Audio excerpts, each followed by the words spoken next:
E as enchentes, Rosane? E as tempestades na fronteira? Olha, tem gente que não acredita no aquecimento global, mas só pode ser o aquecimento global para explicar essa loucura do tempo que nós estamos vendo aqui. E assustadoramente, né, é o prejuízo. Tem gente perdendo tudo lá na fronteira, tem cidades que estão... Parece que tem um lago no meio da cidade.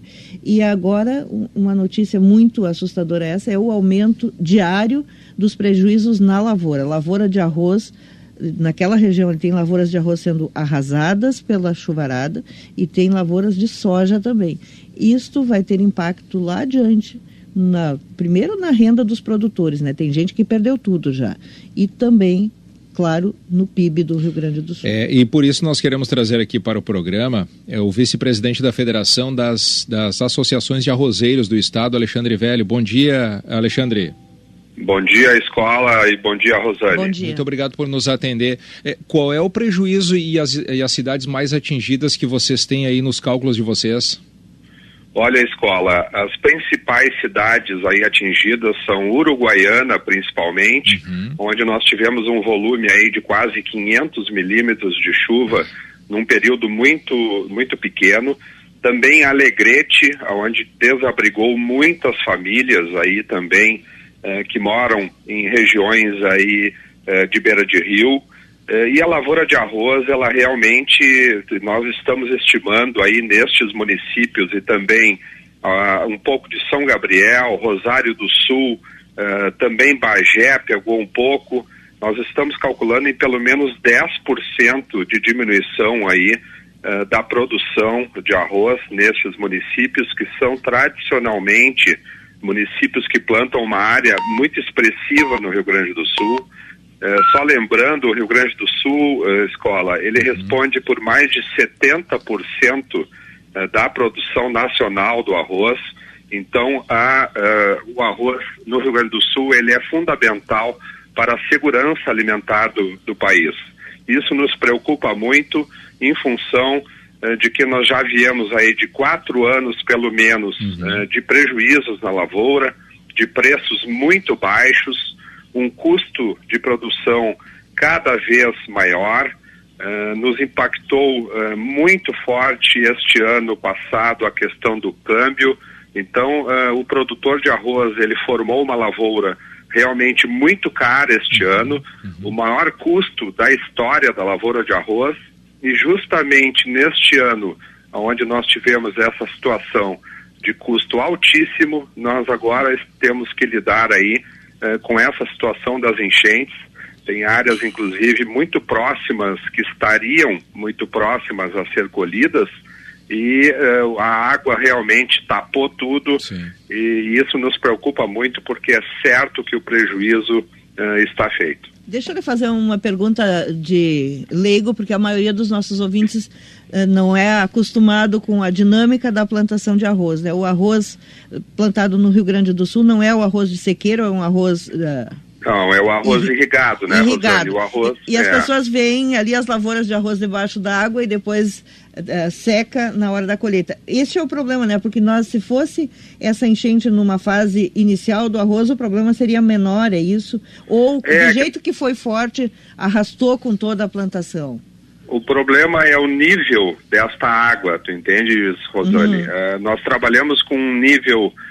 aí de 10 centímetros de água, 5 centímetros, e as lavouras tiveram mais de 1 metro de água em cima. Então pegou em cheio a parte da floração, que é o período reprodutivo da lavoura, é o período que realmente define a produtividade, e em função disso, o IRGA já está fazendo aí os cálculos, mas nós certamente deveremos ter aí uma queda na produtividade do arroz no Rio Grande do Sul, bem expressiva.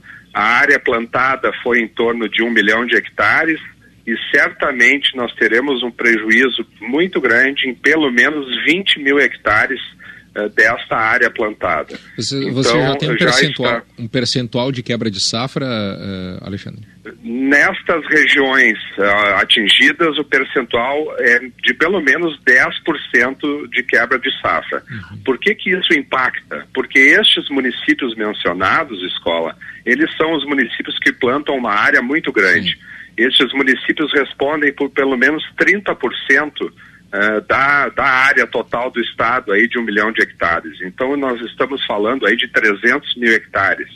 Claro que não foi tudo isso atingido, mas uma área muito expressiva realmente foi atingida em cheio, e nós estamos já no dia de hoje em Brasília. O presidente Henrique Dornelles está hoje voando, hoje cedo para Brasília, e hoje à tarde já tem reuniões lá para encaminhar aí algumas soluções aí do auxílio que os produtores certamente precisarão. A maioria, essas lavouras não têm seguro? Sim, algumas áreas têm seguro, porém ainda tem que se fazer avaliação com relação a isso. Não é toda a lavoura de arroz que faz seguro, é uma área pequena que acaba fazendo, porque o seguro ele é obrigatório para a área financiada, e a área financiada pelo sistema bancário ela não é muito grande no estado. Então, em função disso, o seguro acaba cobrindo uma parte pequena destas áreas atingidas. Este assunto nós estamos, a Federarroz está trabalhando muito forte. Nós precisamos avançar num seguro que realmente traga segurança para o produtor e que traga segurança também para o sistema bancário, que é como funciona aí nos Estados Unidos, onde mais de 80% da área plantada tem seguro. No Brasil, isso não passa de 10%. 10%. Isso significa, com esse prejuízo, com essa quebra, que o preço do arroz para o consumidor pode ser elevado? Pode ser maior? Com certeza vamos ter uma diferença no preço. Isso é líquido e certo.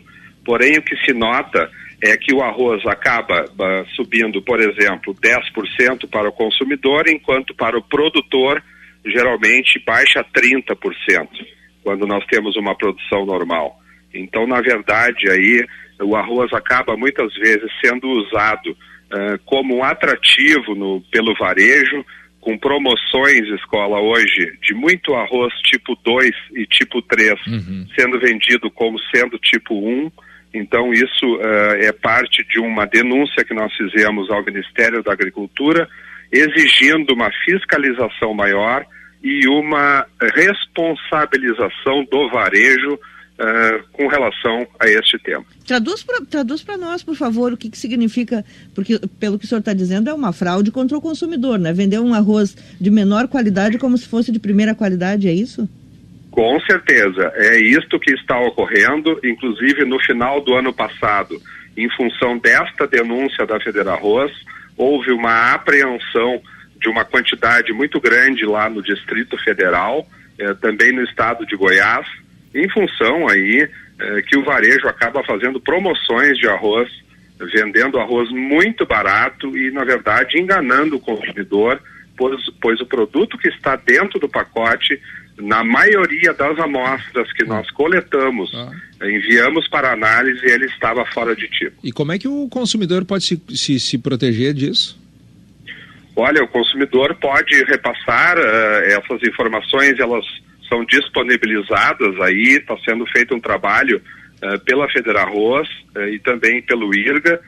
Nós precisamos valorizar o arroz gaúcho, que é de extrema qualidade, e não podemos aceitar aí que o varejo, eu lembro que isso não é culpa da indústria, é o varejo também que acaba muitas vezes fazendo essas promoções, e também muito arroz oriundo do Mercosul, oriundo principalmente do Paraguai, que coloca muito arroz dentro do Brasil, principalmente aí São Paulo e Minas Gerais, em função da proximidade, em função da logística.